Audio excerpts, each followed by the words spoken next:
strategi yang digunakan yang melibatkan saudara Tamim dan sebenarnya adalah mengikut SOP. Pihak tuan tanah telah berhubung, telah mengikut SOP, peraturan tahap-tahapnya yang diperuntukkan dalam peruntungan negara. Berbagai pihak tuan tanah telah berjumpa dan tidak ada tindakan konstruktif yang dilakukan oleh mereka, sehingga saudara Tamim atas kesedaran tauhidiyah beliau telah menggerakkan satu aktiviti untuk membersihkan tanah itu daripada syirik.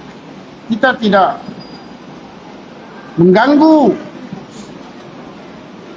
ketenteraman awam. Naratif yang mengatakan bahawa peristiwa ini adalah peristiwa yang boleh mencetuskan ataupun atas dasar perkawanan, tidak semata-mata, tidak sekali-kali, tidak. Ini adalah saudara Tamim bersama dengan sahabatnya untuk menolong tuan tanah untuk membersihkan, selain daripada menunjung tiga perintah Tuanku Sultan, ialah untuk membersihkan tanah yang dimiliki sah oleh tuan yang berkenaan. Jadi ada orang mengatakan ini kan mencetuskan atau nak mencetuskan perbalahan kaum, itu ada meleset dan salah.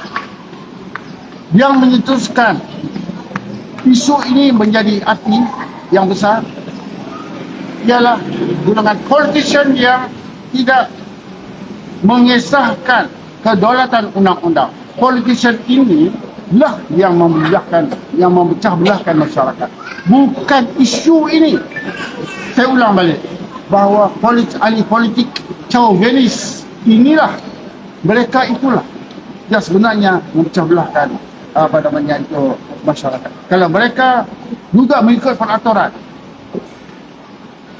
dengan menasihati golongan-golongan yang tertentu, jangan menceroboh. Kalau sudah ceroboh, segera pindah, bukan menangguhkan pemindahan itu dengan syarat-syarat yang tertentu. Jadi pihak polis juga sewajarnya mengambil langkah preventif, dan sekarang benar sudah berlaku, dan kami memohon supaya isu ini diberhentikan oleh polis, bukan oleh orang ramai. Tanggungjawab polis adalah memberhentikan ini.